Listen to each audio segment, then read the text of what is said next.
alafu uwe na Biblia yako na sehemu yako ya kuandika, ukimtarajia Bwana na neno lake.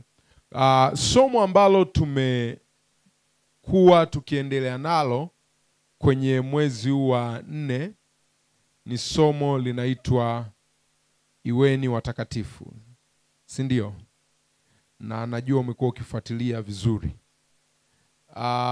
Siku ya Jumapili kuna umbali ambao tulienda na hilo somo. Of course ni kama nilikuwa nafunga hilo somo. Hata hivyo kuna vitu kadhaa ambavyo niko convicted ndani ya roho yangu hatujavimaliza.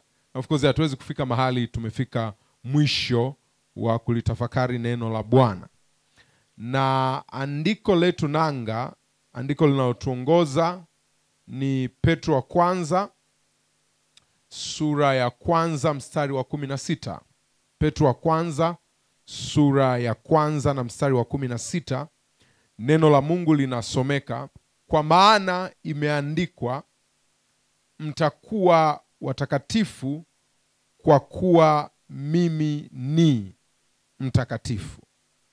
Kwa maana imeandikwa, mtakuwa watakatifu kwa kuwa mimi ni mtakatifu.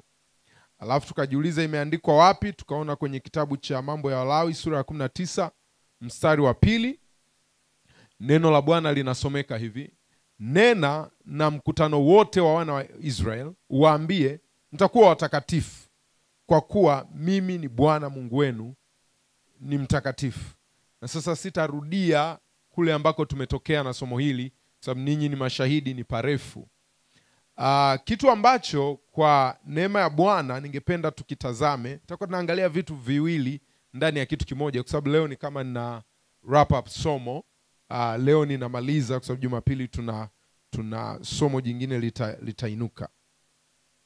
Leo ninataka kuonyesha mambo mawili.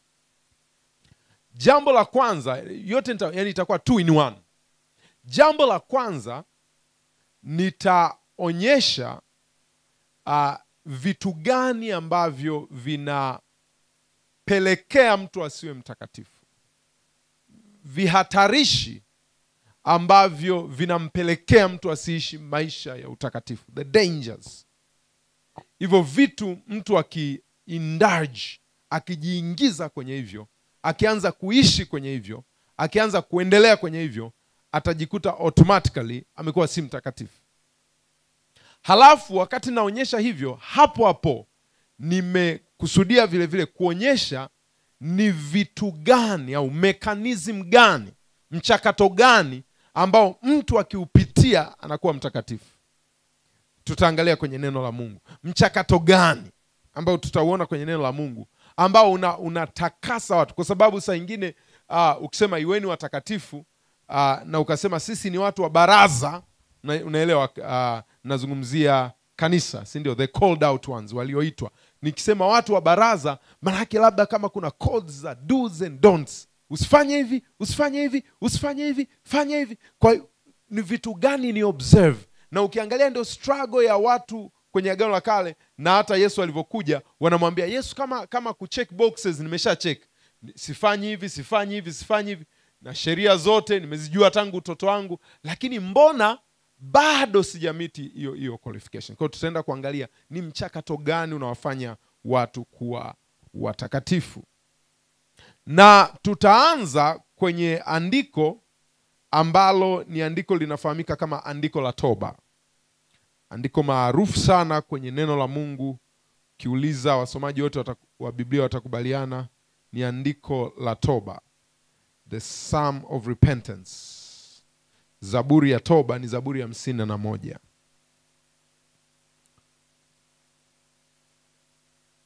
Sasa ili uweze kuifurahia hii Zaburi,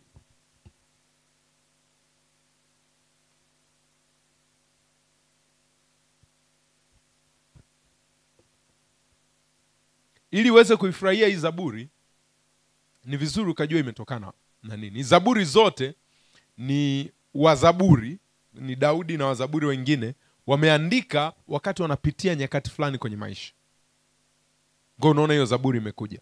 Zaburi ya 51 imekuja baada ya Daudi kutenda dhambi, na tunajua dhambi yenyewe ni ya kwenda kuchukua mke wa mtu, mke wa Uria, akalala naye, yule mama akapata ujauzito, alafu akafanya uovu, akamchukua Uria.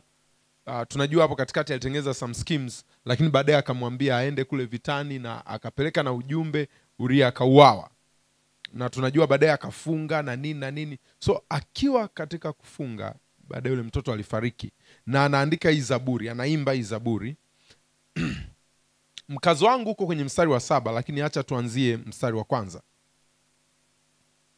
Anasema, e Mungu unirehemu sawa sawa na fadhili zako, kiasi cha wingi wa rehema zako uyafute makosa yangu. Unioshe kabisa na uovu wangu, unitakase dhambi zangu, maana nimejua mimi makosa yangu, na dhambi yangu i mbele yangu daima. Nataka usikie mtu anayetubu, yani anasema waziwazi, nimekutenda dhambi wewe peke yako, na kufanya maovu mbele za macho yako. Wewe ujulikane kuwa una haki unenapo, na kuwa safi utoapo hukumu. Tazama, mimi naliumbwa katika hali ya uovu, mama yangu alinichukua mimba hatiani. Tazama, wapendezwa na kweli iliyo moyoni, nawe utanijulisha hekima kwa siri. Mstari wa 7, unisafishe kwa hisopo, nami nitakuwa safi. Unioshe, nami nitakuwa mweupe kuliko theluji. Unisafishe kwa hisopo, nami nitakuwa safi. Unioshe, nami nitakuwa mweupe kuliko theluji. Nataka baadaye kwenye tafiti zako nenda kaangalie kusafishwa kwa hisopo, cleansing kwa njia ya hisopo. Hakikuwa kitu kitamu alikuwa naomba hapa, kilikuwa ni kitu kigumu sana. Alafu anasema baada ya hapo, unifanye kusikia furaha na shangwe, mifupa ulioiponda ifurahi. Na tutaishia mstari wa 8. Kwa nachotaka tuone ni kwamba uelewa wa Daudi, uelewa wa mzaburi ni kwamba kuna vitu ambavyo vinamsababisha mwanadamu akivifanya au akiviendea, kuna hili wazo analo wakati anaomba hapa, vinamchafua, vinamfanya anakuwa mchafu. Na kwenye context hii kinachozungumzwa hasa sio uchafu huu wa nje. Kuna kitu ambacho amekifanya, akifumba hivi macho anajiona kwenye ulimwengu wa roho, na kwenye mtazamo wa roho anajiona yeye ni mchafu. Ndio maana unaona ombi lake limeambatana sana na kusafishwa. Unaona hili neno kusafishwa analirudia sana. Kufuta makosa, kusafishwa, kufanywa kuwa safi, kusafishwa. Kwa hiyo taswira ya kwenye mawazo alionayo ni kwamba kuna aina ya maisha, kuna aina ya maamuzi, kuna aina ya matendo ambayo nimeyafanya kwa nje sionekani mchafu, lakini ukweli mimi ni mchafu. Kwa mwonekano unaweza nikawa nimeoga kabisa, lakini kwa ndani mimi ni mchafu. Kwa hiyo idea ya Daudi anaifananisha dhambi aliyoifanya, anaifananisha na uchafu. Sasa huu uchafu anaonyesha ya kwamba unahitaji intervention, unahitaji Mungu aingilie kati. Si uchafu ambao mwanadamu mwenyewe aweza kujisafisha mwenyewe. Kwa sababu unaona anasema nimekutenda dhambi, mimi ndio nimefanya dhambi, makosa yangu, dhambi yangu, yani vitu vyote ni yeye. Mara nyingi uchafu wako ni wewe unaweza kusafisha. Sinafahamu hivyo. Mara nyingi ukigaragara kwenye vumbi unajisafisha mwenyewe. Jasho lako unaweza kujiogesha mwenyewe. Na uchafu mwingine ukilala ukiamka macho yamechafuka unasafisha mwenyewe. Kinywa chako kina uchafu unaweza kusafisha mwenyewe. Hauna namna, unaweza ukawa umejichafua wewe ukamwambia mtu mwingine akusafishe. Nguo ukichafua unasafisha mwenyewe. Lakini kuna hili wazo ambalo Daudi analo, kuna aina ya uchafu umeusababisha wewe umeufanya wewe, lakini usafi wake hauna uwezo wa kufanya wewe. Kwa anaenda mbele za Mungu, kila akisema dhambi anasema yangu, makosa anasema yangu, yani kitu maovu yangu, ila usafi ni wako. Na nataka usikie kuna wazo anasema ijulikane una haki unenapo. Mstari wa ngapi? Mstari wa 4. Wewe ujulikane una haki unenapo na kuwa safi utoapo hukumu. Kwa hiyo analeta wazo msafi ni Mungu peke yake, na huyu Mungu akikugusa, Mungu msafi akikugusa mwanadamu mchafu, wewe mchafu haumchafui Mungu msafi, ila Mungu msafi anakusafisha wewe mchafu. Ndio wazo alonalo Daudi. Kwa anasema ijulikane una haki unenapo na kuwa safi utoapo hukumu. Kwa hiyo unaenda kwa msafi sio ili umchafue, bali ili akusafishe. Anaonyesha the need, hitaji tulilonalo. Kuna vitu, kuna maisha ambayo amejiindulge nayo, amejiingiza nayo, hana namna ya kujisafisha mwenyewe isipokuwa aende kwa Mungu msafi ambaye ajulikane kuwa na haki anenapo na kuwa safi atoapo hukumu. Unisafishe kwa hisopo nami nitakuwa safi. Haukuwa mchakato rahisi. Twende Isaya sura ya 6, alafu nijumlishe mawazo haya yote. Isaya sura ya 6. Neno la Mungu linasema, katika mwaka ule aliyokufa mfalme Uzia, nalimuona Bwana ameketi katika kiti cha enzi. Sasa anaposema katika mwaka aliyokufa mfalme Uzia, hakuna kitu cha kiroho hapo, bali ana reference muda, time frame. Yani katika mwaka ule, kwa mfano hapa kuna vitu vya kutokea sio vizuri. Kwa mfano sio ajali ya treni iliwahi kutokea Dodoma, MV Bukoba iliwahi kuzama kule ziwa Victoria. Kuna matukio kama hayo. Hapa Tanzania tumeondokewa na wapendwa wetu marais kama mzee Benjamin Mkapa, mzee Al Hassan Mwinyi, mzee John Magufuli, mzee Nyerere mwenyewe. These are our dear ones, waliondoka. Kwa mtu akisema katika mwaka aliyokufa Nyerere, anataja tu ni mwaka fulani. Sawa? Kwa sababu kuna watu wana spiritualize katika mwaka aliyokufa Uzia. Katika mwaka ule aliyokufa mfalme Uzia, nalimuona Bwana ameketi katika kiti cha enzi kilicho juu sana na kuinuliwa sana, na pindo za vazi lake zikalijaza hekalu. Juu yake walisimama maserafi, kila mmoja alikuwa na mabawa 6. Kwa mawili alifunika uso wake, kwa mawili alifunika miguu yake, na kwa mawili aliruka. Wakaitana kila mmoja na mwenzake wakisema, mtakatifu, mtakatifu, mtakatifu ni Bwana, sio wewe, Bwana wa majeshi, dunia yote imejaa utukufu wake.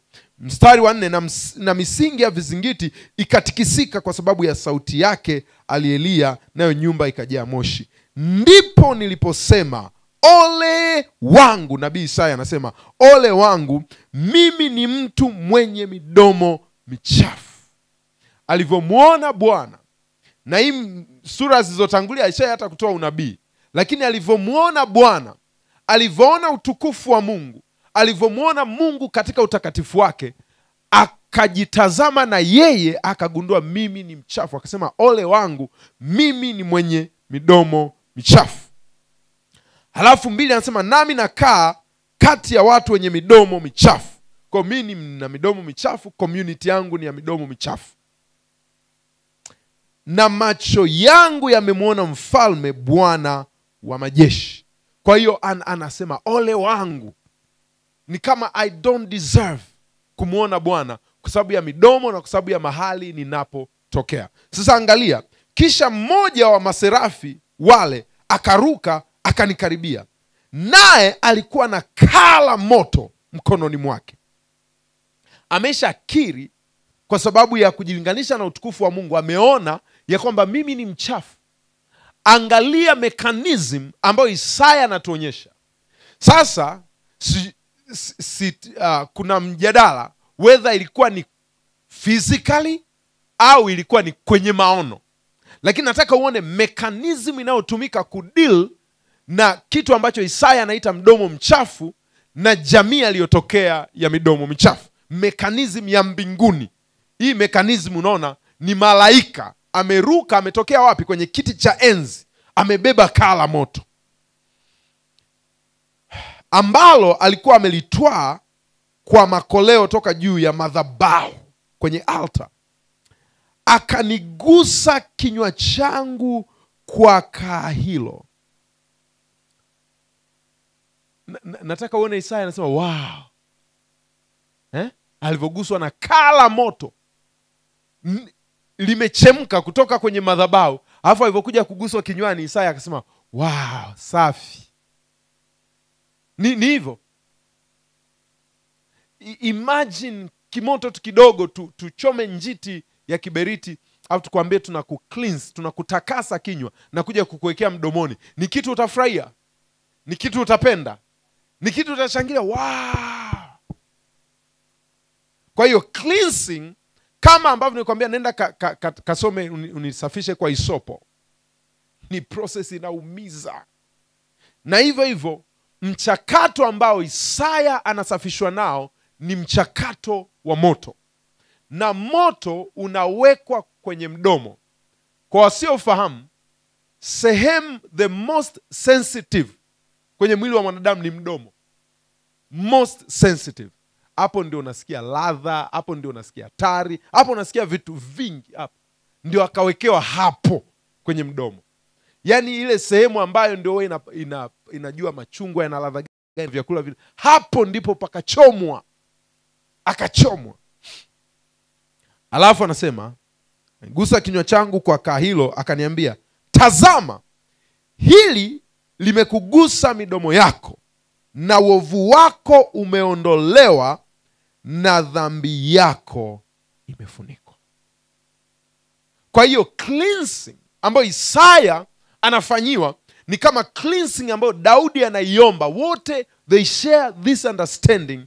Utakaso sio kama unakula ice cream. Cleansing, biblical cleansing ni laborious. Ni jambo ambalo linahusisha shughuli, na kuna upande nitakuja kuonyesha hapa litahusisha maumivu. Wakati anakuchoma mdomo hivi, wakati anasema nisafishe kwa hisopo, anakuchoma hayo maumivu hivi, anakuchoma huo uovu hivi, ujue itahusisha maumivu, haitakuwa pleasant, hautajisikia vizuri. Hata hivyo, mzaburi anasema wakati unanisafisha kwa hisopo, nami nitakuwa safi. Mstari unaofuata anasema unifanye kusikia furaha na shangwe.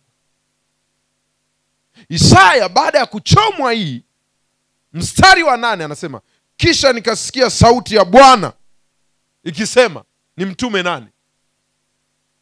Kwa hiyo unaona kuna matokeo baada ya cleansing. Kuna furaha kwa mzaburi. Anajua Bwana ataniumiza katika kunitakasa, lakini nitasikia furaha baadaye.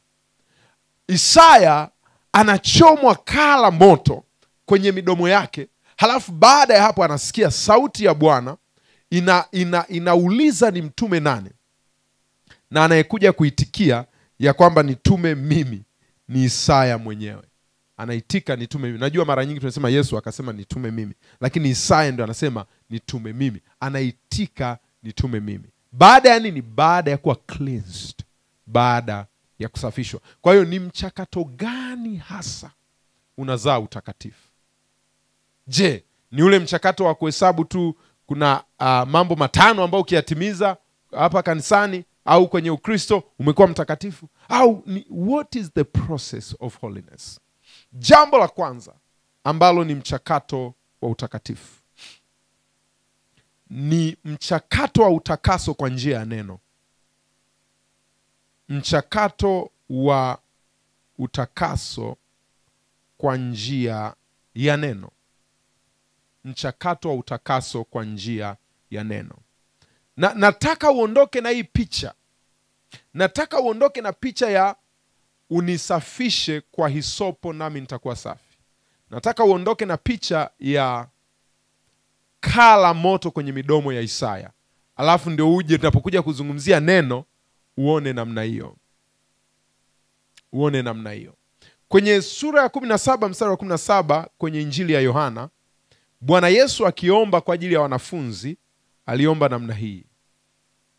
Wakati anawaacha, wakati anaenda mbinguni, ombi lake la mwisho, uwatakase kwa ile kweli.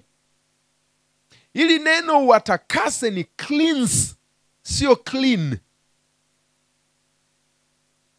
Sio uwasafishe, uwatakase kwa ile kweli. Na ukisikia kwenye ulimwengu wa mambo ya sabuni, ukisikia wanasema sabuni inatakasa, hujue ni shughuli. Inahusika kutempa na chemical makeups.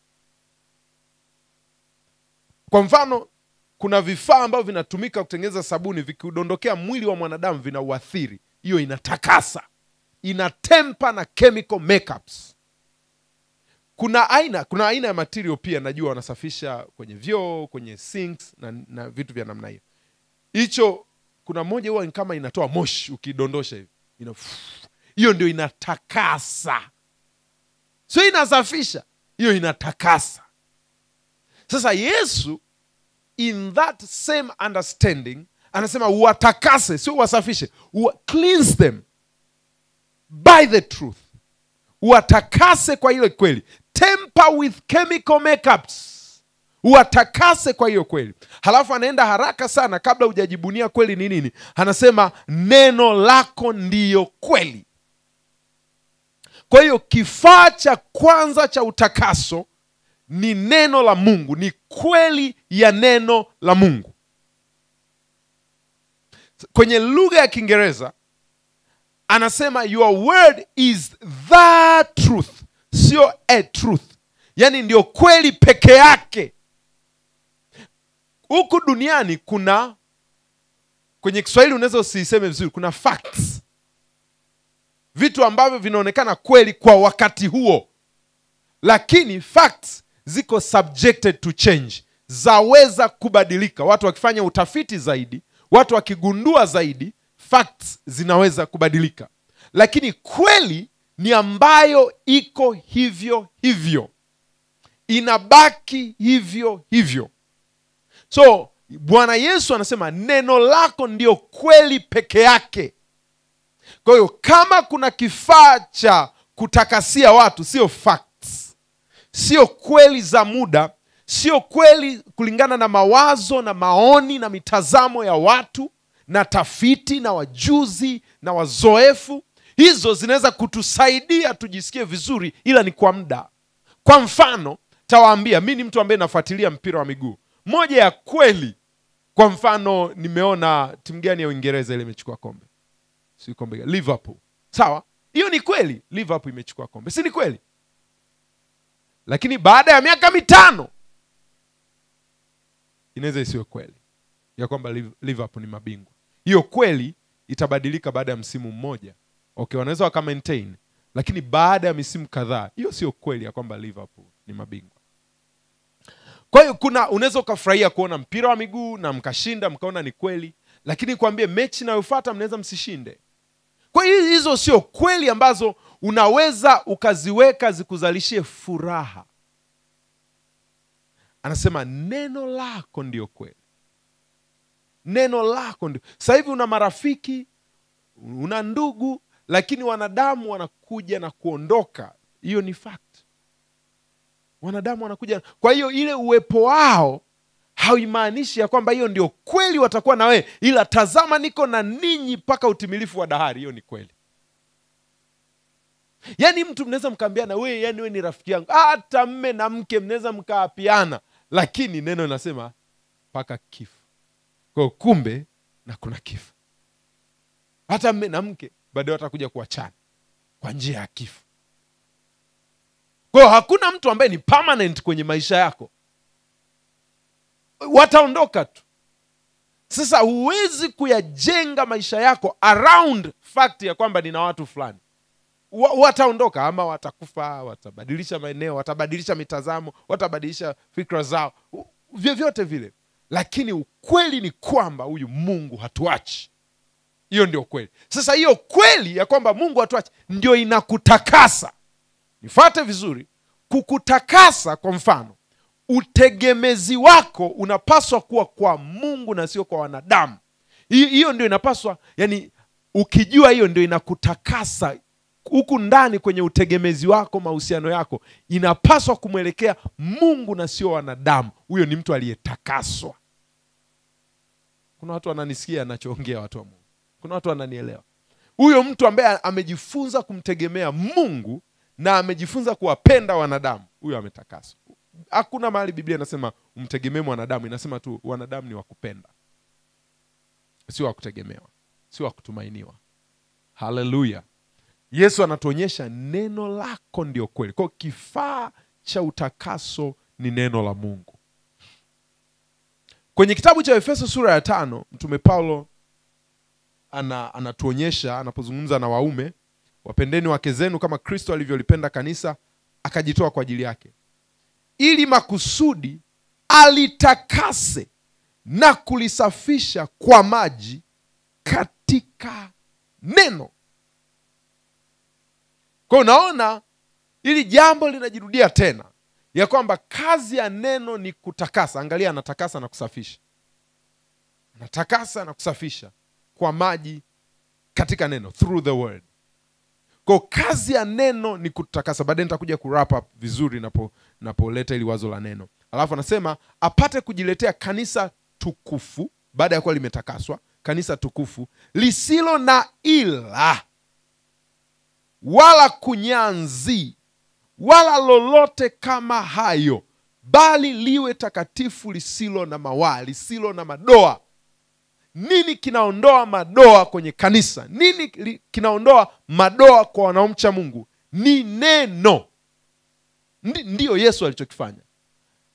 Amejitoa kwa ajili ya kanisa ili alichukue, alafu anze kulicleanse, anze kulitakasa kwa maji katika neno. Halafu neno linavyokuja namna hii linaondoa makunyanzi, neno linakuja linaondoa ila, neno linavyokuja namna hii linaondoa mawaa. Ndivyo ambavyo kanisa linakuwa cleansed, na nitakuja kuonyesha namna gani inatokea.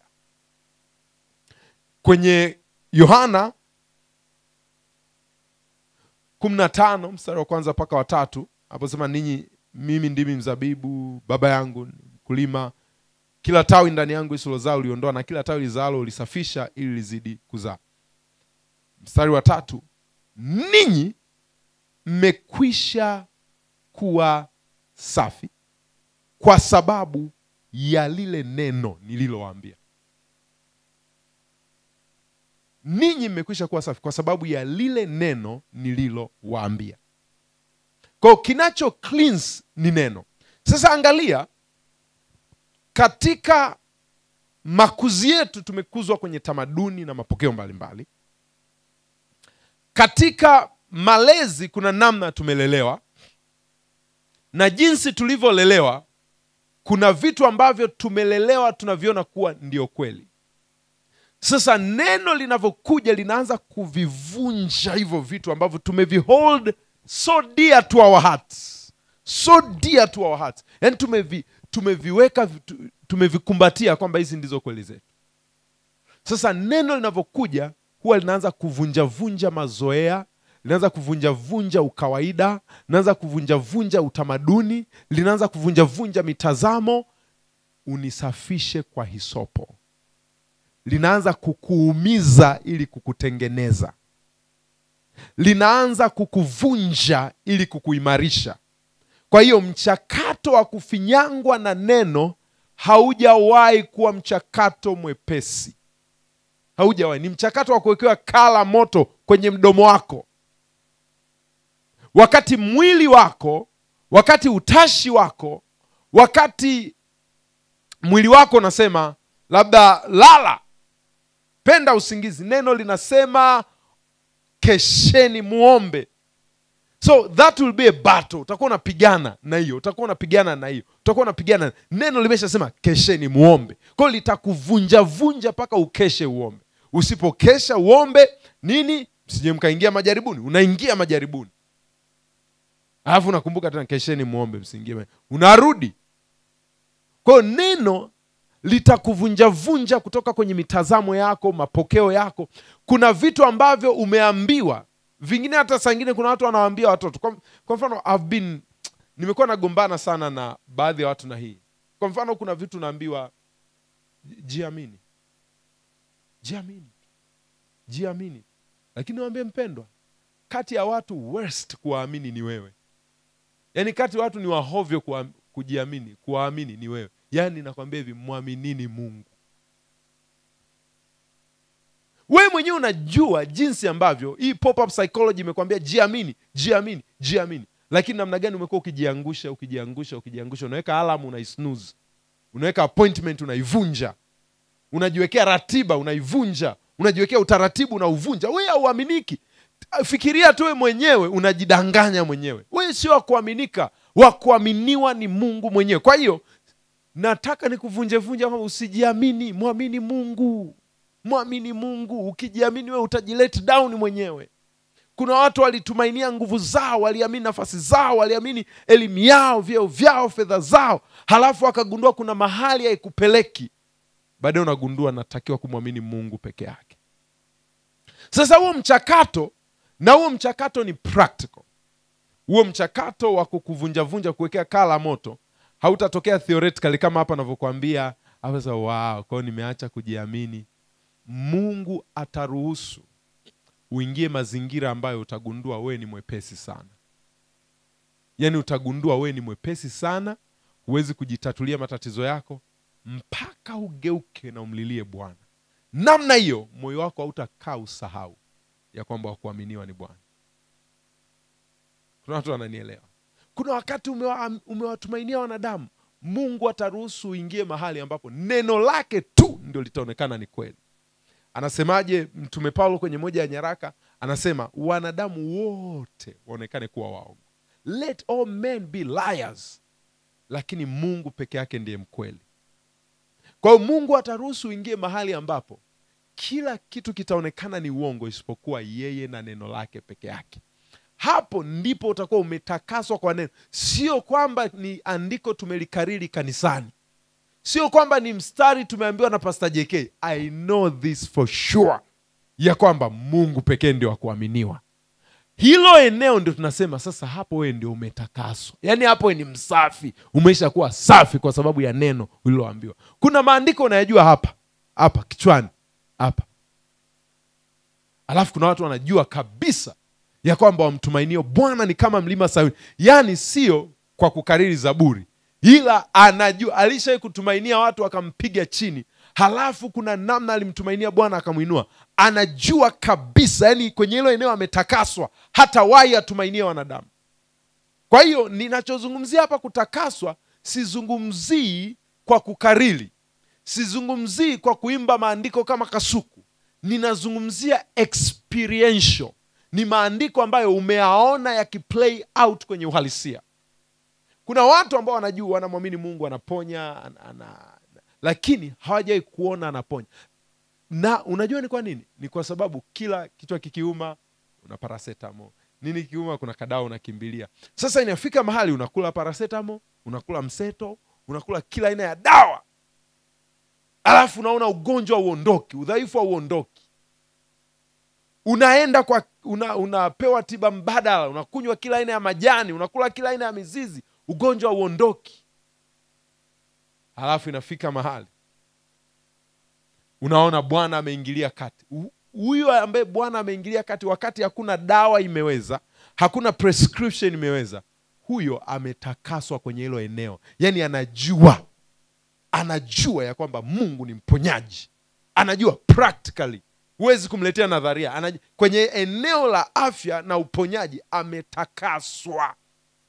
Mmenielewa sasa kitu ninachomaanisha? Sio nadharia. Yaani ili eneo mimi ninajua. Ile Paulo anasema ninajua kuwa na vingi na kuwa na vichache, najua kudhiliwa, najua kupokelewa, najua kuwa na utele. Sio anajua kwa nadharia, anajua practically. So neno la Mungu linaku cleanse, linakutakasa, linakusafisha mpaka unafika mahali sio umesoma, sio umekariri, sio umeambiwa, sio umesimliwa. Unasema ninajua. Ikifika mahali ukasema ninajua, hilo eneo wewe ni safi. Ninyi mmekuwa safi kwa sababu ya neno nilowaambia. Watu wa Mungu wanaelewa. Kuna mambo ambayo ukweli ni kwamba umeyakariri, umeyasikia, Umeona tunasema kanisani, lakini hauyajui. Kuna watu ambao wanaweza kukwambia sana kuhusu Mungu ambavyo anafanikisha, lakini hawajui namna Mungu anavyofanikisha. Kuna watu ambao wanaweza kukwambia sana Mungu huwa anabariki, lakini ukweli ni kwamba mahitaji yao baba yake anatimiliza, mama yake anatimiliza, watu wanakutana nao. Lakini kuna mahali unafika ambapo unajua ni Mungu amekutana na mahitaji yako. Huyu mtu anajua. Huyu mtu anaweza akatoa. Huyu mtu anaweza akaomba. Huyo mtu anayeomba namna hiyo hata umtingishe hivi anaweza asisikie nini. Anajua kitu anachokitafuta. Haleluya. Haleluya. Sasa turudi kwenye eneo la utakatifu. Neno linapokuja kukutakasa ni kama, mnajua ile kwenye magari inaitwa speed governor. Speed governor. Neno linapojaa kwa wingi ndani yako, unajikuta sio unajikaza ya kwamba 1 2 3 sitaki dhambi. Hiyo hamu ya kutenda dhambi haipo. Hiyo hamu ya kuishi maisha ya hovyo haipo. Hiyo hamu kuelekea kumkosea Mungu haipo. Mzaburi kwenye 119 mstari wa 11 anasema, moyoni mwangu nimeliweka neno lako, nisije nikakutenda dhambi. Sasa ukirudi mistari ambayo inatangulia huwa inaanza na swali. Tukianzia mstari wa 9 nafikiri. Mstari wa 9 anasema, jinsi gani kijana aisafishe njia yake, kwa kutii akilifuata neno lako. Kwa moyo wangu wote nimekutafuta, usiniache nipotee mbali na maagizo yako. Moyoni mwangu nimeliweka neno lako, nisije nikakutenda dhambi. Na hapa anaonyesha ni kama mchakato very automatic, na baadaye nitatumia mfano wa chakula. Very automatic. Mchakato very automatic. Nataka uone pande mbili. Nataka uone kuna neno lake Bwana, halafu nataka uone kuna moyo wako. Kuna neno lake na kuna moyo wako. Neno ni la Bwana, moyo ni wa kwako. Mzaburi anasema moyoni mwangu nimeliweka, sio umeniwekea. Nimeliweka, ambayo kwenye kitu ambacho nataka kukuonyesha kwa mfano wa chakula ni kwamba tumboni mwangu nimeweka chakula nisije nikasikia njaa. Ni kama kusema hivyo. Mwilini mwangu nimekula chakula chenye madini ya calcium, ndio maana na mifupa imara. Sio kwamba 1 2 3 mifupa kuwa imara. Haujikazi, ila unaweka aina fulani ya chakula ndani yako, mifupa inaitikia accordingly yenyewe. Ndio maana upendo wa kujikaza utakuchosha. Wengine ni Ukristo umekuwa kama teso nini, wanajikaza wasije wakamtenda dhambi Bwana. Lakini kwambie, neno la Mungu likiingia ndani yako, automatically unajikuta mifupa ina grow. Sasa tuje kwenye mfano wa chakula. Ushawahi kusikia, hata labda wewe umeenda kwa daktari, unachuruzika hapa mafua puani, daktari anakuambia hakucheki, kula machungwa. Kula machungwa tu. Nakula tu machungwa. Tunatafuta vitamin C, si ndio? Wengine wanapata ile scurvy, nani ugonjwa fulani kwenye fizi. Unaambia kula machungwa. Ukila machungwa mapepo yanaondoka. Unashangaa mapepo yameondoka. Mapepo yalikuwa yametanda kwenye fizi, yameondoka, yameachia. Pepo limeachia jenyewe. Na wakati unakula machungwa sio unahesabu 1 2 3 nakula machungwa scurvy ondoka. No. Wewe unakula tu machungwa hivi, halafu yanajua nini cha kufanya. Na sio wakati unakula chungwa unasema ngoja sasa nile, yani nikifikisha chungwa la 4. You just eat. Wewe kula. Na very funny, wakati unakula utakuwa unasikia kama yanaenda tutumboni. Somehow Mungu alivyoutengeneza mfumo wa mwili, mmeng'enyo utatokea, halafu huko utashangaa machungwa yamekuja kwenye fizi, afu ghafla yamekuja kwenye pua, ghafla unaacha kuchuruzisha pua zako. Mchakato wa neno hawezi kukaa hivi sasa, ngoja sasa leo nikeshe nisome ili nisimtende dhambi Bwana. No, it's a process, na it's a very automatic process. Kwa kadiri ambavyo umekaa unakula neno la Bwana, kwa mfano, believe me, yani niamini kabisa, weka kwa mfano mwezi mzima, unasema kwa uaminifu mwezi mzima nitasikiliza, nitakupa tu genre moja, tasikiliza mafundisho yanahusiana na fedha, kwa mfano fedha, au nitasikiliza mafundisho yanahusiana na maombi mwezi mzima, asubuhi jioni, asubuhi jioni, asubuhi jioni. Siku ya kwanza, ya pili, ya tatu utakuwa na struggle, ya 4, ya 5, ya 7 ukiwa unasikiliza kuhusiana na maombi, utashangaa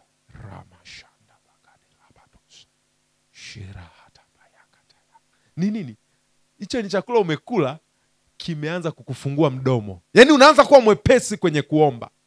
Umeanza kuwa mwepesi kwenye kuomba. Nini? Aina ya intake unayoleta inaamua aina ya output. Sasa ndivyo ambavyo mzaburi anasema, moyoni mwangu nimeliweka neno lako. Ukianza kusikiliza mafundisho mfululizo kuhusiana na mambo ya fedha, si mambo ya kutunza akiba, mambo ya uzalishaji, mambo ya utoaji, ghafla ndani yako unajikuta umeweza kufanya hivyo, umeweza kutenda hivyo. Ndivyo ilivyo kwenye eneo la kumpendeza Mungu. Sababu nikiishia kufundisha kuhusiana na kuwa mtakatifu, halafu kuna wengine wanaanza kujiwekea tu taratibu, yani anaanza kujikaza, baadaye anachoka. Lakini namna ambavyo inatokea automatic ni kama vile mnaambiwa mtoto anahitaji sijui madini chuma, anahitaji calcium, anahitaji kitu fulani. Naambia huyu bwana anahitaji zinc, mpe tu mbegu za maboga. Weka unga wa maboga. Anakula wiki ya kwanza, ya pili, ya 3, ya 4, ya 5, ya 6, ya 7. Unaona anaanza kujengwa na kile anachokula. Kimsingi watu wanaofundisha afya ya chakula wanafundisha you are what you eat. Wewe ni jumla ya kile unachokula. Wewe ni jumla ya kile unachokula. Hivyo ukiona mtu ana struggle kwenye eneo la usafi na utakatifu, kimsingi ni ujumbe ana tatizo la neno. Angalia ni wakati gani wewe umeanza kujikwaa, umeanza kumkosea Bwana, umeanza kuingia kwenye njia ambayo sio sawa sawa. Ni kipindi ambapo ulipuuzia kula neno la Bwana. Ukienda wiki nzima bila neno la Mungu, utajigundua umeanza kukasirika haraka, utajigundua maneno yameanza kutoka kwenye kinywa chako yasiyofaa, utajigundua umeanza kujiassociate na companies ambazo sio sawa sawa, utajigundua maamuzi yako yameanza kuwa sio sawa sawa. Ni nini? Ni ukosefu wa neno.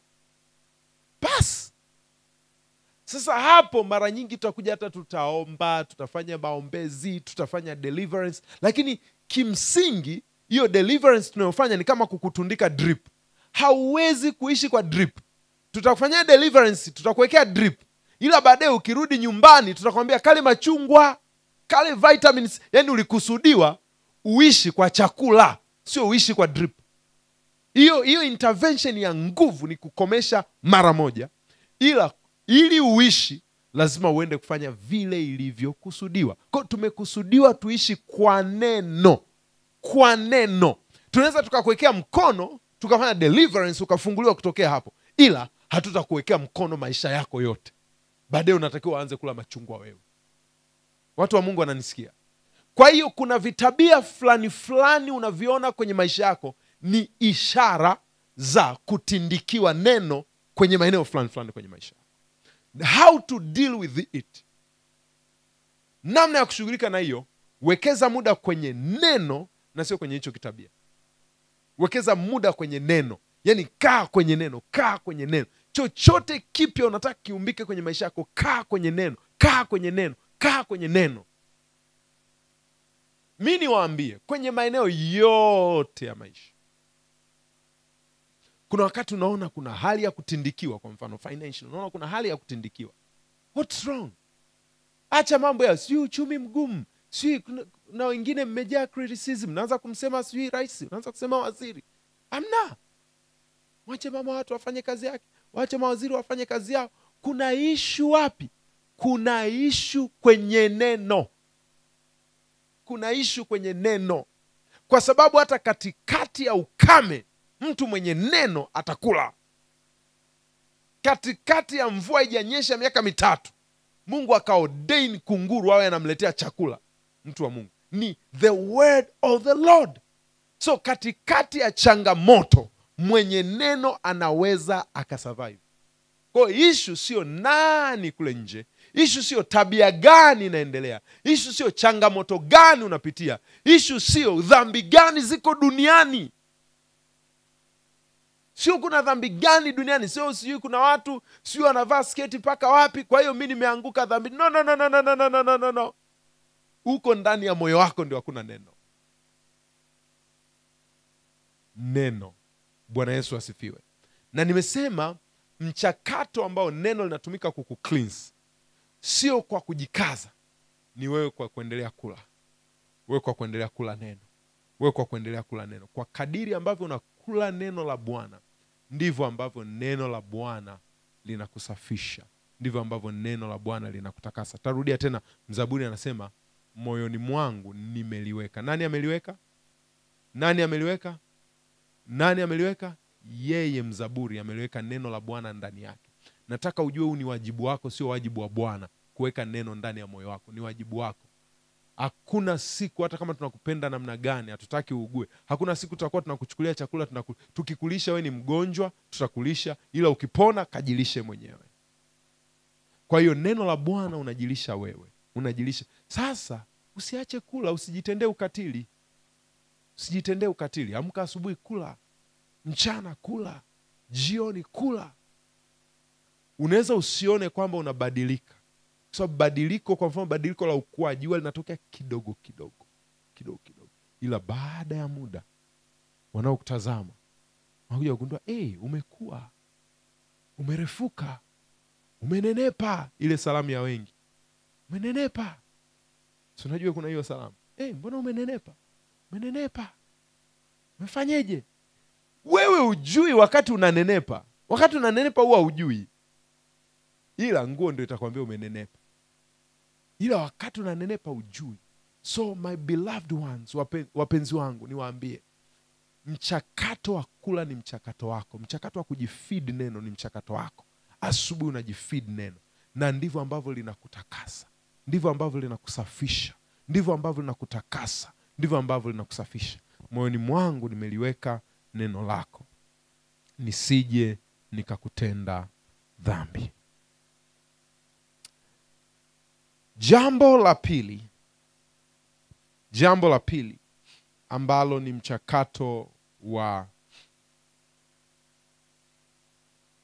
cleansing na kutengeneza hiyo hali ya usafi na utakatifu. Nisafishe kwa hisopo na akaweka kaa la moto kwenye midomo yangu. Kwenye Luka sura 22 mstari wa 40,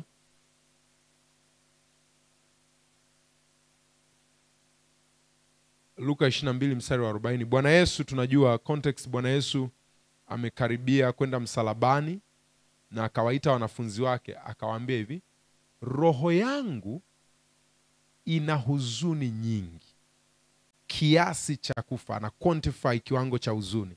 Kuna huzuni kiasi cha kulia. Kuna huzuni kiasi cha unaweza hata ukacheka. Kuna huzuni kiasi cha kufa. Anasema kaeni hapa mkeshe pamoja nami. Alafu baadaye anatupa jiwe umbali wa kutembea. Alafu anaenda. Akatembea umbali wa kutupa jiwe, akatembea umbali wa kutupa jiwe. Akaenda, alipofika akadondoka kifudifudi, akaanza kuomba. Akarudi akawakuta nini? Wamelala. Akamwambia hamkuweza kukesha pamoja nani? Akaenda tena akaenda. Alivyorudi anawaambia kesheni muombe, au ombeni msije kuingia majaribuni. Ombeni ili kwamba msiingie majaribuni. Ombeni msiingie majaribuni. Nataka uone tuna maelezo mengi kuhusu maombi yanaweza kufanya nini. Moja ya maelezo kutokea kwenye kinywa cha Yesu, maombi yanaweza kufanya nini? Maombi ni kinga ya kuingia majaribuni. Ombeni ili msiingie majaribuni. Na jaribu tutaenda kuliangalia hapo mbele. Jaribu by definition ni nini? Jaribu ni hali au jambo ambalo linakufikisha mahali pa kuchagua au kuamua upande wa Mungu au upande wa adui. Yaani niende upande gani? Jaribu ni njia panda. Ukifika kwenye barabara ambayo ina njia panda, huwezi kusimama. Lazima uchague unaenda kushoto au unaenda kulia. Sasa jaribu ni hali, jambo linakufikisha mahali. Inaweza ikawa ni maamuzi. Inaweza ikawa ni maamuzi aina mbalimbali yanakufikisha mahali uchague. Unalazimika, whether you like it or not, kwa sababu hapo nje ime branch out. Unalazimika uchague uende kushoto au kulia. Kama haujafika hapo, hilo sio jaribu, hiyo ni burudani nyingine tu.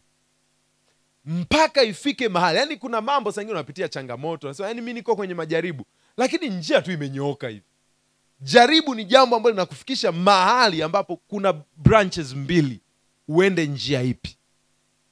Sasa Yesu anazungumza na wanafunzi wake, anawaambia jamani, ombeni ili msiingie majaribuni. Kwa majaribu yatakuja, ila mtu aliyeomba hataingia majaribuni, ila yatakuja. Itakuwa ni very automatic namna gani atachagua njia.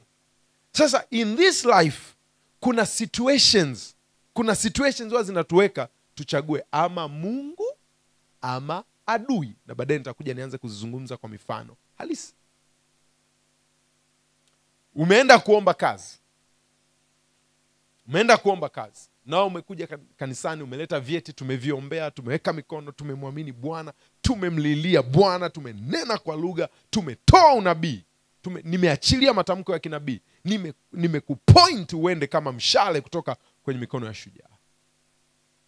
Alafu kuna kazi imekuja. Alafu naambiwa ili kazi uipate kuna rushwa inahitajika. Mara nyingi kwa dada ni rushwa ya ngono. Wanaume utaambiwa utoe, mtu anakuambia utoe amount kama ule mshahara utakaopokea. Yaani utoe limbuko. Naambiwa hii kazi bwana inalipa kiasi fulani, labda 2,000,000. Nakwambia nipe 2,000,000 nikupe hii kazi. Hilo ni jaribu. Je, upite njia ya maombi na maneno ya unabii na matamko na vile tulivyolia mbele za Bwana, au upite njia ya ngono, njia ya rushwa, afu je utoe ushuhuda? Namtukuza Mungu, Bwana amejibu. Hapo uko majaribuni sasa. Na kuingia majaribuni ni pale ambapo hujaomba. Yaani utajikuta umepita njia hiyo ya majaribuni. Sasa turudi kwenye context ya ile andiko. Yesu anaenda na kurudi, anaenda na kurudi mara 3. Anaomba. Halafu anaenda na kurudi mara zote anakuta wamelala. Ya 3 anawahimiza kabisa, laleni. Lala. Fast forward, wananyenyuka, wanaenda kwenye bustani, kama wanaanza kushuka, halafu wanakutana na jeshi. Maaskari wamekuja kumkamata Bwana Yesu.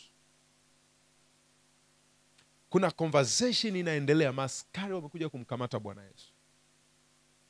Aliyekuja kukamatwa nani? Nijibu vizuri. Aliyekuja kukamatwa nani? Amekuja kukamatwa na maaskari, wana kila aina ya silaha. Nataka ufuatilie kwenye text, kwenye andiko. namna ambavyo Yesu yuko very calm, alivyo na utulivu anavyohendo hilo. Wakati ukienda kwenye maombi alikuwa hana utulivu, kwa sababu kuna wakati anasema ikiwezekana kikombe kiniepuke, ila baada ya kumaliza huoni anasema kwa mdomo au kwa viashiria vya nje kikombe kimwepuke. Unaona kabisa anakinywea kikombe. Kwa hiyo unaona maombi alichofanya yali unite roho yake, nafsi yake na mwili wake, ukaanza kuongea lugha moja ya kwamba ninaenda kufa, ninaenda kuchomwa, ninaenda kugongwa misumari. Ndiyo njia ya Mungu, inaumiza lakini ndio njia ya Mungu. Hakuwa yeye hakuingia majaribuni. Yani kwa Yesu kwamba nimkimbie Mungu nipate ofa ya watu au niende msalabani, kwake alikuwa jaribu. It was obvious, yani haya ndio mapenzi ya Mungu. And haku second guess. Halafu wajoli wa Bwana sasa ambao walikuwa wamelala wakaingia majaribuni. Unaona kuna mmoja akatoa upanga akakata mtu sikio.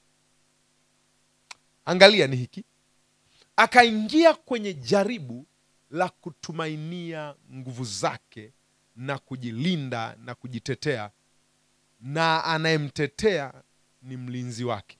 Yani anamtetea Yesu, ambaye Yesu ndio mlinzi wa anayemtetea. Mnaelewa? Yani akaanza kumtetea Yesu. Wakati unayemtetea yeye hajitetei. Wakati unayemtetea yeye hajatoa panga, hajaagiza utoe panga, hajarusha ngumi. Yeye roho yake na mwili wake viko hivi. Yeye ni one, yeye amekuwa mtu mmoja. He's single. Amekuwa mtu mmoja hivi. Hawazi ya kwamba kama kuna escape route nitoke. Lakini Biblia inaonyesha vile vile wengine walikimbia. Kumbuka nimeuliza nani aliyekuja kukamatwa? Nani wanaokimbia? Yani unakimbia wewe ambaye hujaje kukamatwa.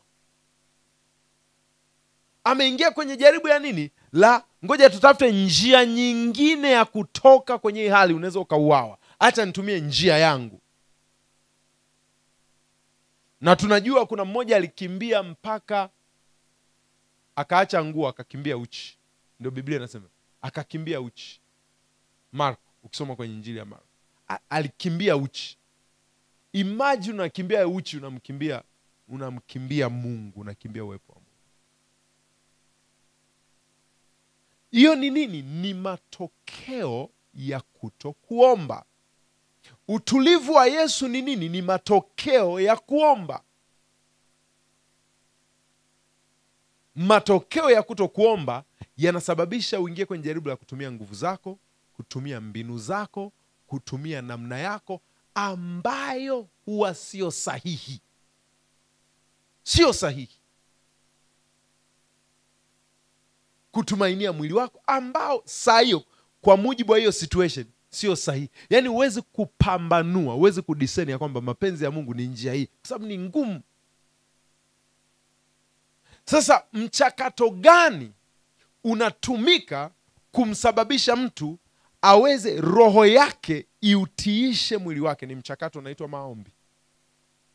Kwa sababu tunaona the difference kati ya Yesu na wanafunzi wake ni kile kilichofanyika kwenye madhabahu ya maombi. Wengine wamelala, Yesu yuko kwenye madhabahu ya maombi.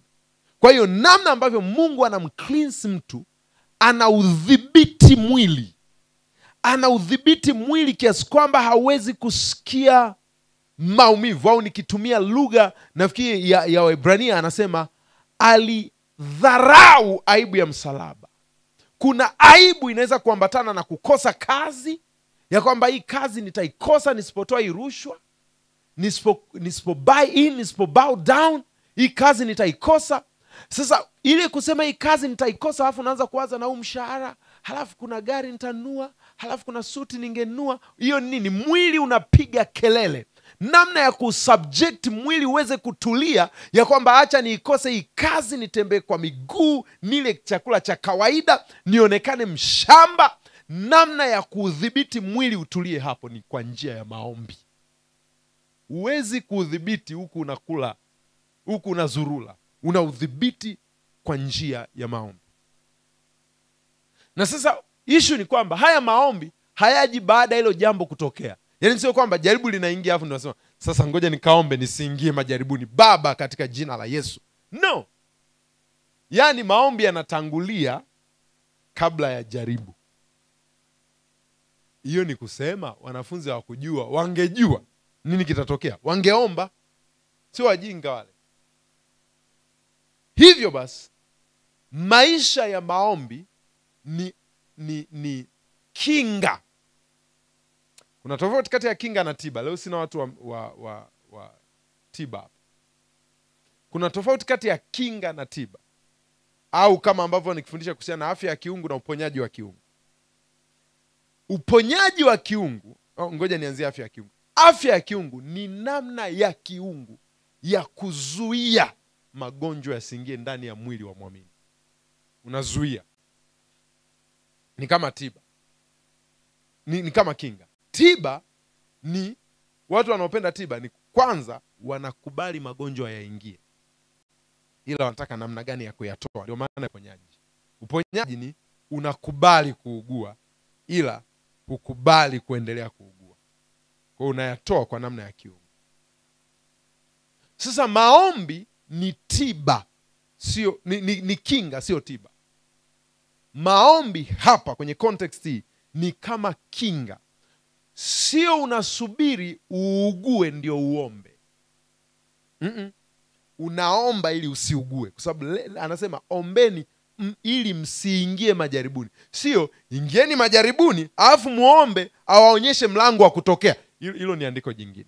Ukweli ni kwamba ukiingia majaribuni Bwana vile vile wanafanya mlango wa kutokea, ila kuomba ukiwa majaribuni ni shughuli. Kwa hiyo cha kuomba ni ili usiingie majaribuni. Utagundua anayeomba kama kinga na anayeomba kama tiba wako tofauti. Anayeomba kama tiba, kinachomwamria aombe ni jaribu. Anayeomba kama kinga, kinachomwamria aombe ni tabia. Yaani sihitaji jambo lolote linitokee niombe, huwa naomba whether yanatokea. Kwa hiyo mmeona hiyo comparison?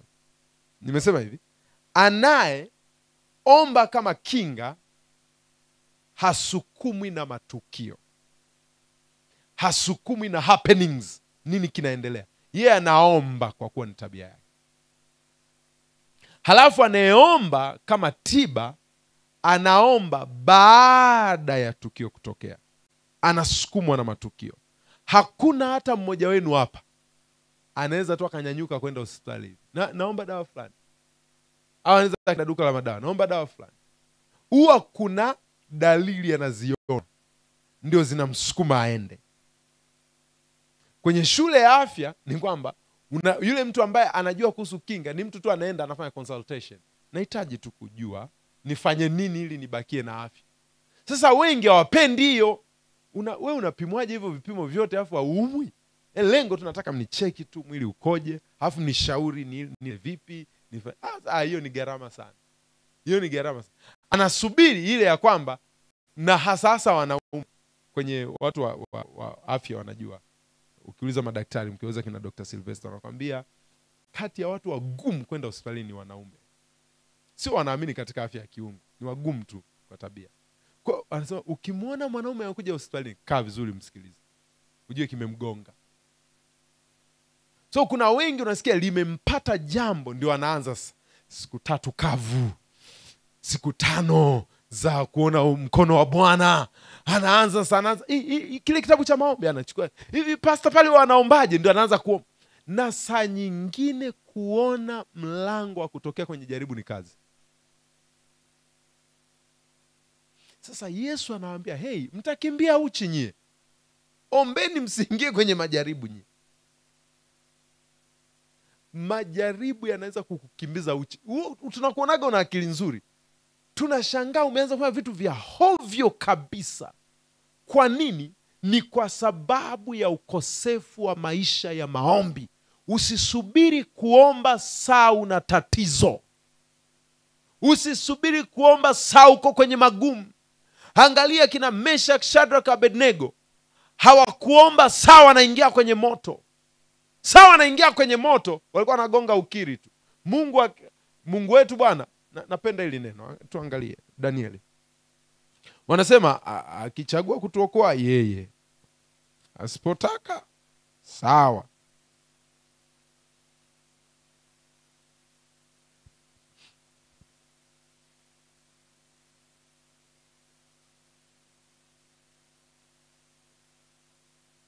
Angalia kwenye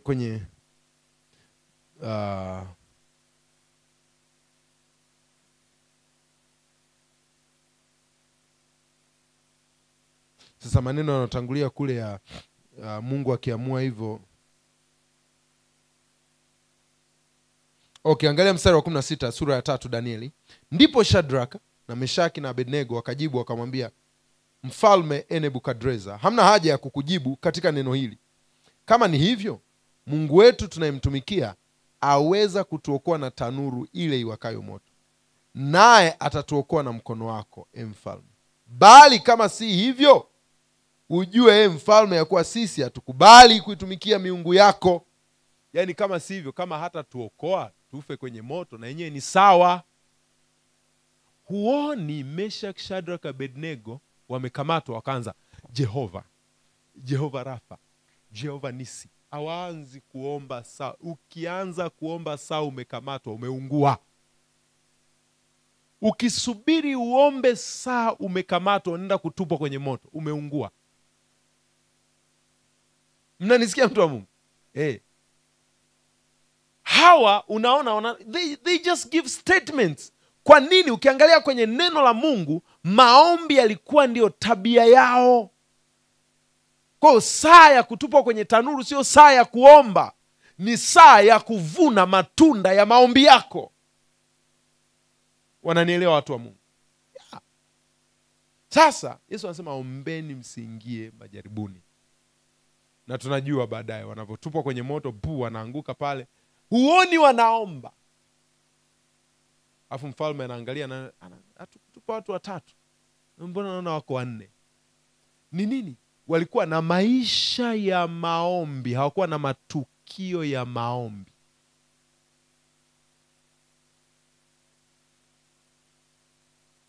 Hawakuwa na matukio ya maombi, walikuwa na maisha ya maombi.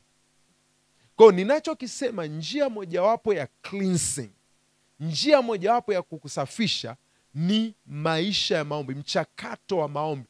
Ile asubuhi unavyoamka unaomba, ile mchana unapofika unaomba, ile umeweka ratiba yako, labda siku ya Alhamisi au siku ya Jumatano, siku ya Ijumaa ni siku yangu ya kufunga. Sio kwa sababu niko majaribuni, sio kwa sababu kuna mtihani, sio kwa sababu kuna hitaji uzao, sio kwa sababu nahitaji afya. No, nimefunga kwa sababu nampenda tu Bwana, ninauelezea moyo wangu kwake. Kuna siku itafika, ni siku ya jaribu, watu wanaona unatembea tu hivi. Mbona ni kwenye moto?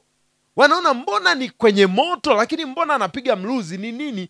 Saa hiyo ni saa ya kuvuna matunda ya maombi yako. Haleluya. Watu wa Mungu wananielewa? Sasa ninarudi kusema mchakato, nisafishe kwa isopo, alafu kuwekewa kala moto. Maombi sio kama unakula ice cream. Yatataka kila mara uinuke ufanye tena. Nilikuwa nasoma Bishop Dag Heward-Mills, alikuwa anaeleza kuhusu wachungaji na kuomba. Anasema kuna mahali inafika mchungaji, maombi ni yale yale. Maombi ni yale yale. Kwa mfano, mimi ninavyoombeaga, Baba, imarisha kanisa lako.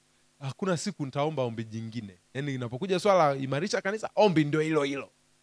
Kwa hiyo inafika mahali unaweza kama ukachoka, lakini unaendelea tena. Unaendelea tena.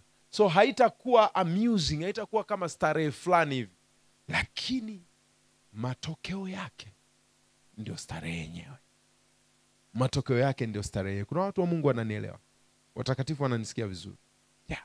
Kwa hiyo mchakato wa kusafishwa na kutakaswa, mchakato wa kusafishwa na kutakasa kwa njia ya maombi hautakuwa just like that.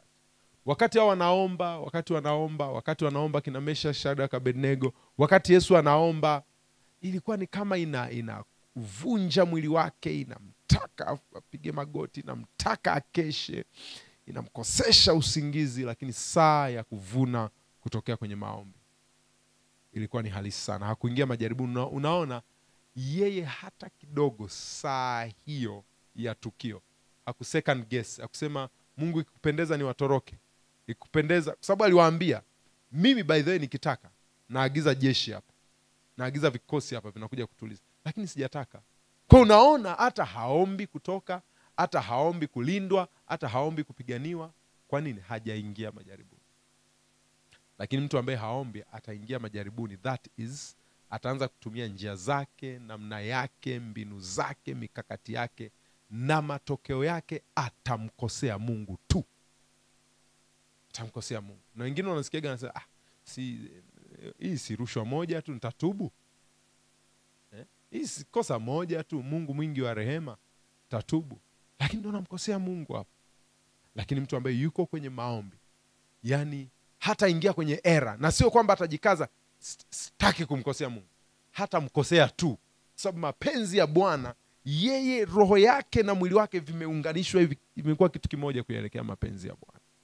Bwana Yesu na asifiwe sana. Bwana Yesu na atukuzwe. Naamini kuna mtu amenielewa. Naamini kuna mtu amenielewa. Yeah. Nataka mahali ulipo usimame. Yeah.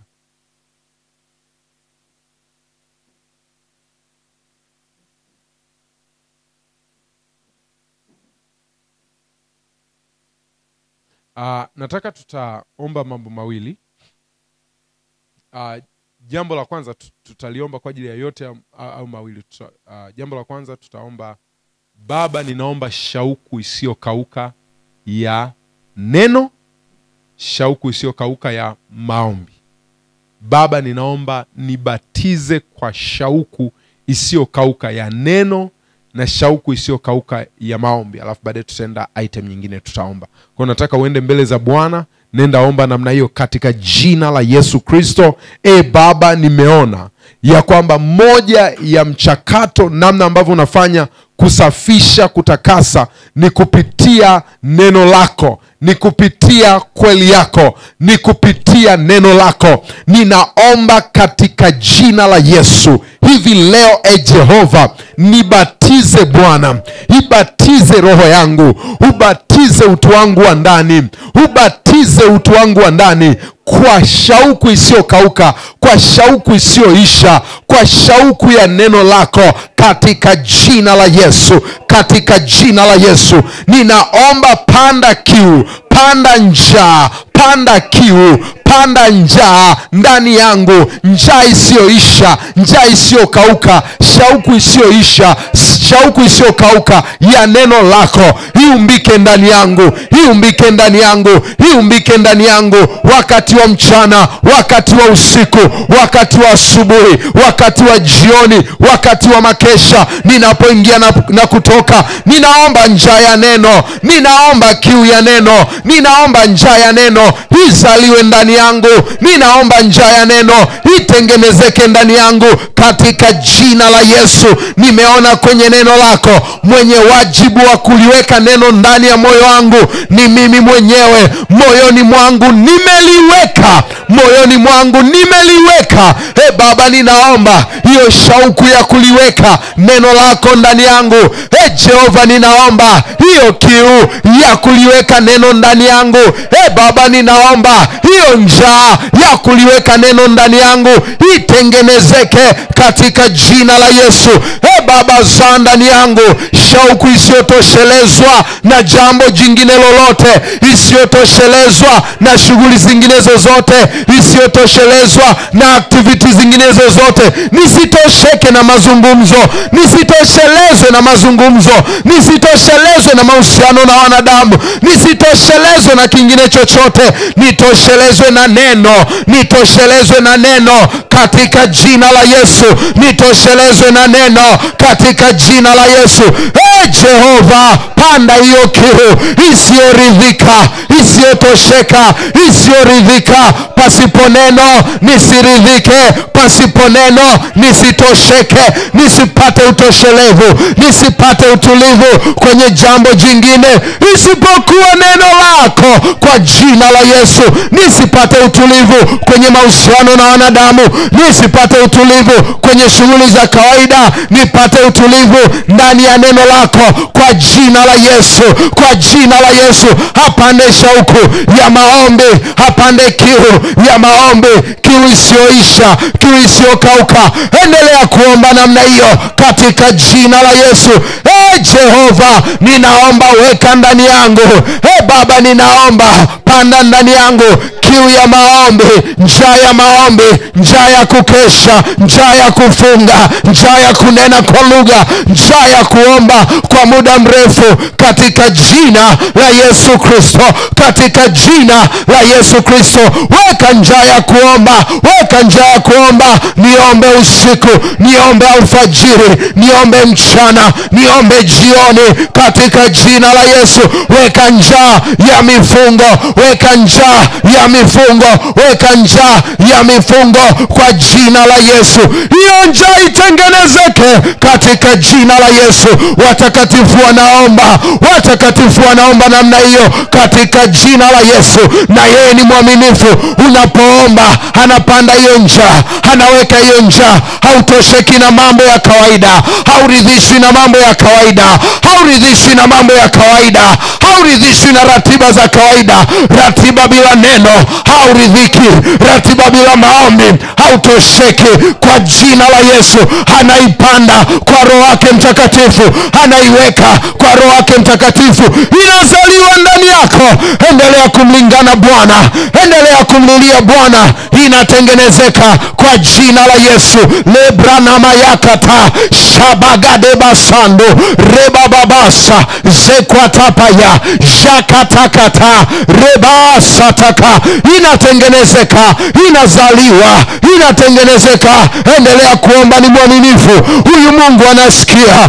Endelea kuomba, ni mwaminifu, anasikia, anasikia, anahuisha, anahuisha, anahuisha, anahuisha. Hiyo njaa ya neno anaihuisha, hiyo njaa ya neno anairejesha, hiyo njaa ya neno, huo utaratibu wa neno, hiyo ratiba ya neno anaihuisha, anaihuisha, anaihuisha, anaihuisha. Anaweka hali ya utupu ndani yako, anaweka hali ya vacuum ndani yako ambayo hairidhishwi na mambo mengine, hairidhishwi na jambo jingine isipokuwa neno.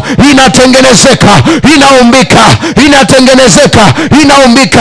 Rebababasheta lebadosaka jekwalabadaga jedadadada shaka sebabababa. Hairidhiki na hali ya ukawaida, sitosheki na hali ya ukawaida. Zaa ndani yangu katika jina la Yesu, katika jina la Yesu, katika jina la Yesu, katika jina la Yesu, katika jina la Yesu, katika jina la Yesu. Endelea kuomba namna hiyo, endelea kumtamani Bwana namna hiyo. Anatengeneza, anaumba ile jambo, anaumba hiyo kiu, anatengeneza hiyo njaa kwa jina la Yesu. Nataka mahali ulipo, tafuta watu wawili watatu, ungana nao. Nataka tuombe maombi, prayers of agreement. Shira mama mayandi jerararara satakata. Shikana na watakatifu wawili watatu, halafu nenda mbele za Bwana. Nataka kwenye hiyo circle tulijifunza hapa kuhusu nini watakatifu tunafanya tunapokutanikana, tunahudumiana. Na nataka ujue wewe ni mhudumu wa neema mbalimbali. Ndani yako kuna neno, ndani yako kuna maneno ya unabii, ndani yako kuna karama, ndani yako kuna viwekezo vya kiungu. Nataka katika jina la Yesu, fungua kinywa, anza kutabiri, anza kutamka, anza kunena, anza kuomba kwa ajili ya huyo ndugu, anza kuomba kwa ajili ya watu katika jina la Yesu, anza kuwahudumia katika jina la Yesu. Fungua katika hazina ulionayo ndani. Hazina iko ndani yako, hazina iko ndani yako. Ninaungana na wewe, ninamwamini Bwana. Ninaungana na wale wanaotutazama kwa njia ya YouTube, ninaungana na kila mmoja anayefuatilia maombi haya katika jina la Yesu, katika jina la Yesu.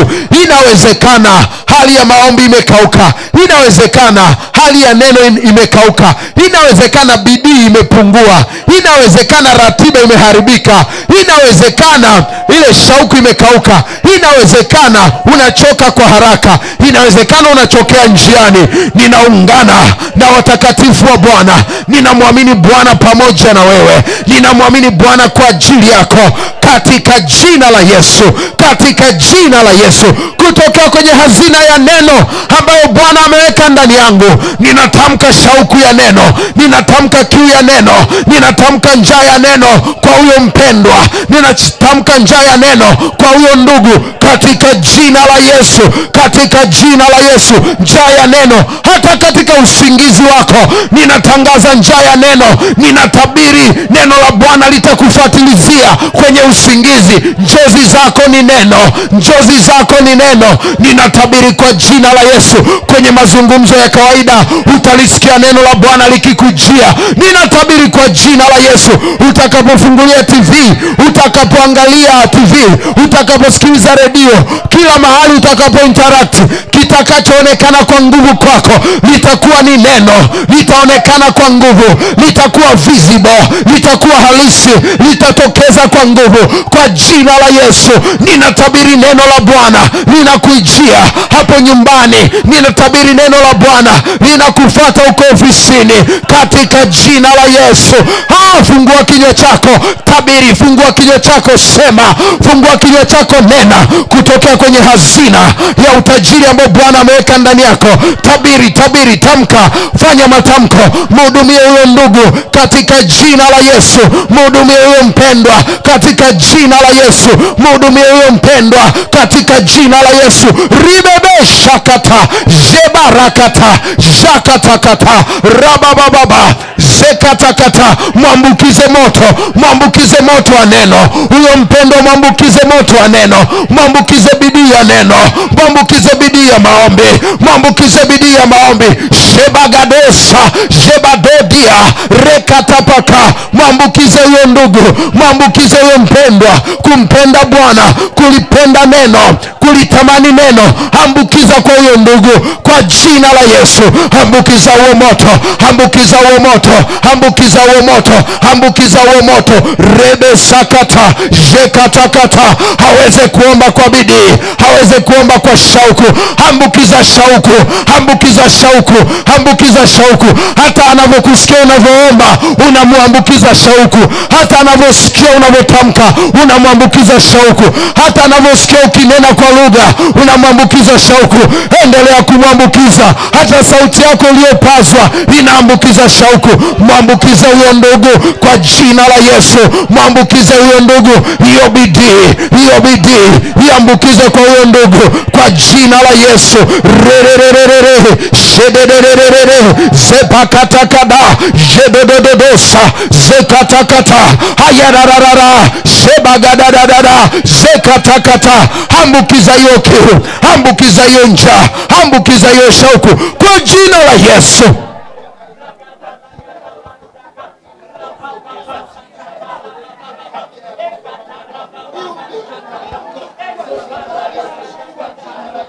Baba, tunakutukuza.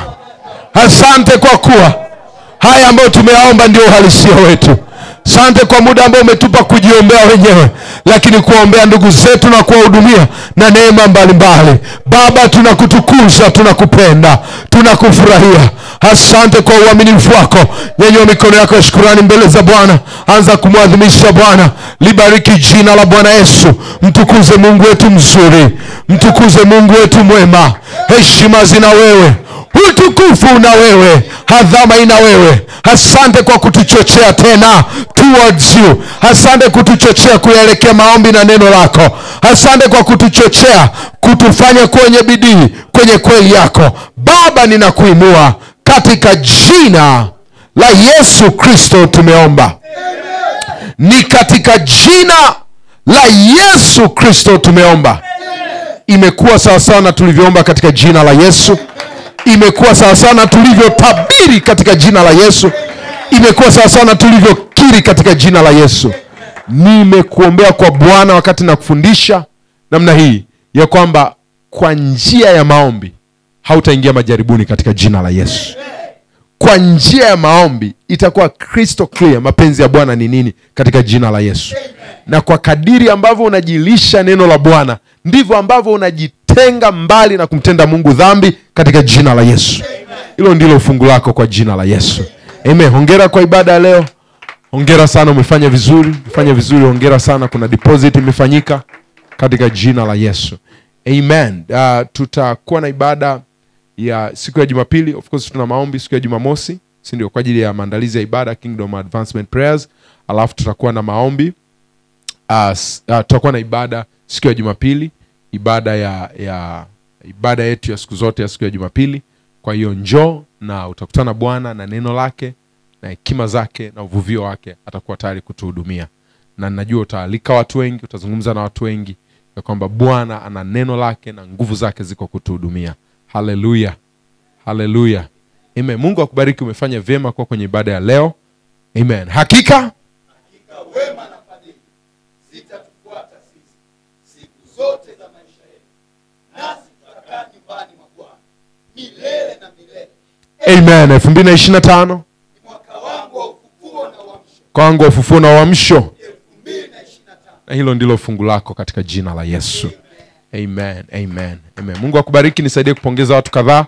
Mwambie hongera kwa kufika kwenye ibada ya leo. Mwambie ni neno. Na mwambie neno unakula mwenyewe.